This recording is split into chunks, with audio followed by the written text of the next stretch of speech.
wabarakatuh. Teman-teman semua, sebenarnya banyak sekali usaha yang bisa kita lakukan dari rumah. Salah satunya itu adalah dengan bisnis online. Seiring dengan kemajuan zaman, bisnis online ini sangat menjanjikan karena diminati oleh masyarakat. Mereka merasakan kemudahan dalam melakukan transaksi. Melihat peluang ini sayang sekali kan kalau tidak kita manfaatkan dengan baik. Tapi buat kamu yang belum pernah melakukan bisnis online, pasti bingung dong, mau mulainya dari mana? Di video kali ini saya akan berbagi 4 langkah mudah untuk memulai sebuah bisnis online tanpa modal. Simak videonya sampai habis, jangan ada yang di skip agar kalian bisa paham dengan maksimal. Ini dia 4 langkah awal bisnis online tanpa modal. Yang pertama adalah niat. Kenapa niat? Dalam memulai usaha apapun, niat itu adalah hal yang paling penting. Tanamkan dalam niat kamu itu tuh berbisnis untuk apa? Cari alasan yang paling mendasar kenapa kamu harus melakukan bisnis ini. Karena itu tuh penting banget untuk menjaga konsistensi kamu di kemudian hari. Jangan sampai udah susah-susah merintis, akhirnya tuh gagal di tengah jalan karena niatnya nggak kuat. Niat ini juga harus dibarengi oleh mindset atau pola pikir. Seseorang yang sudah memulai harus memiliki mindset seorang pengusaha atau pebisnis, di mana dia tuh tahan banting, gak gampang nyerah, gak gampang baperan, dan bisa tetap menjaga semangatnya. Cari alasan-alasan mendasar yang membuat kamu ingin memulai usaha ini. Misalkan, ingin menyekolahkan anak lebih tinggi, atau ingin apa yang membuat kamu menjadi bersemangat dan berniat kuat untuk memulai usaha ini. Itu harus ditanamkan dalam diri kamu sebelum memulai usaha. Nanti di video saya berikutnya saya akan buatkan bagaimana secara lebih detail kita bisa mengatur dan menyeting niat kita, pola pikir kita, sehingga menjadi seorang pebisnis atau pengusaha yang kuat. Yang kedua yang kamu harus lakukan adalah tentukan produk yang mau dijual. Dalam menentukan produk ini, biasanya bisa dikategorikan dalam beberapa hal. Misalnya, pertama, produk yang lagi rame atau viral.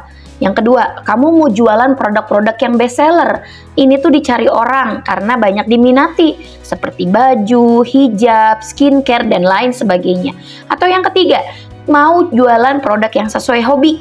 Misalnya, kamu itu hobinya masak, berarti kamu akan menjual perlengkapan-perlengkapan memasak yang ada di dapur. Atau kamu juga bisa jualan buku-buku resep. Nah, itu kan dicari banget tuh buat orang yang lagi belajar masak.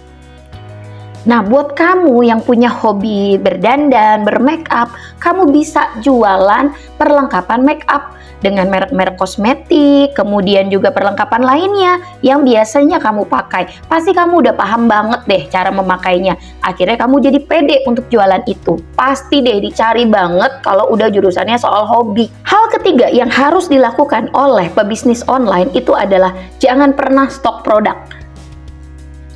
Nah, kalau kamu baru jualan, udah stok barang yang kita belum tahu minat pasar seperti apa, jangan-jangan kita bisa salah stok barang dong. Misalnya, kamu lebih memilih untuk stok baju-baju kerja, blazer, dan celana kerja misalnya. Tapi ternyata yang dicari sama konsumen kamu adalah baju yang santai. Akhirnya barang kamu tuh nggak laku. Stok berbulan-bulan, uang yang nggak muter, padahal kita itu baru berbisnis, modal kita juga tidak besar.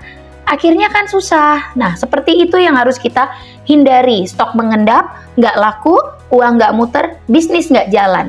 Karena kita masih belajar, usahakan jangan stok produk. Kita pelajari dulu. Apalagi kita kan mau memulai dengan bisnis yang minim modal atau bahkan bisa tanpa modal. Jadi usahakan untuk tidak stok produk dulu. Terus caranya gimana jualan tanpa stok produk? Caranya adalah dengan yang keempat ini, cari supplier yang tepat. Cari supplier yang bisa memfasilitasi kamu dengan barang-barang jualan yang bisa kamu jualkan lagi tanpa harus kamu beli di awal. Ya, itu dia yang namanya reseller. Kamu bisa menjadi seorang reseller untuk awal-awal belajar berjualan atau menjadi seorang pebisnis online. Untuk menjadi seorang reseller di zaman sekarang itu caranya mudah banget. Biasanya mereka yang sudah memfasilitasi membuka open reseller membuka reseller itu menyiapkan materi-materi promosi, menyiapkan barangnya. Istilahnya tuh kamu cuman cari marketnya aja. Kamu tinggal cari orang yang mau belinya aja. Kamu tinggal sharing di media-media sosial punya kamu. Misalkan dari WhatsApp Story, Facebook, Instagram. Nah, itu bisa kamu jadikan sebagai ladang kamu berjualan. Selain menjadi seorang reseller, kamu juga bisa menjadi seorang dropshipper. Nah, ini sebaiknya sih mending cari satu supplier yang bisa open reseller dan open dropshipper sekaligus. Jadi, barang itu akan dikirimkan langsung oleh supplier kamu ke pembelimu. Jadi kamu nggak perlu repot-repot untuk bungkus-bungkus atau kirim-kirim barang lagi. Kamu tinggal terima beres. Tugas kamu adalah iklan, promosi, bagaimana caranya sampai target tujuan kamu, customer kamu itu mau beli barang yang kamu iklanin. Udah itu aja. Minta konsumen kamu untuk bayar duluan sebelum barangnya kamu kirim. Jadi kalau dia belum melakukan pembayaran full, harga barang dan ongkir, jangan pernah mengirim barang terlebih dahulu. Terus, keuntungannya dari mana? Keuntungannya adalah dari selisih harga barang yang kamu jual dengan harga beli kamu. Misalkan kamu beli di supplier kamu itu 100.000, kamu jual 120.000. Jadi dalam satu barang yang kamu jual, kamu menerima keuntungan Rp20.000. Itu kalau dari satu barang. Kalau kamu dalam satu hari bisa menjual 3 barang, 5 barang, 5 kali 20.000, 100.000, kali dalam satu bulan, berapa penghasilan yang kamu dapat? Itu luar biasa kan? Cuman modal iklan, gak perlu capek-capek yang lain, apalagi modal uang. Ya teman-teman, itu tadi tips dan trik untuk memulai suatu bisnis online tanpa modal dengan cara yang mudah dan sederhana. Mudah-mudahan teman-teman semua bisa memahaminya dan mulai mengerjakannya. Cara terbaik untuk berbisnis adalah memulainya dari sekarang. Terima kasih, sampai ketemu di video saya berikutnya. Wassalamualaikum warahmatullahi wabarakatuh.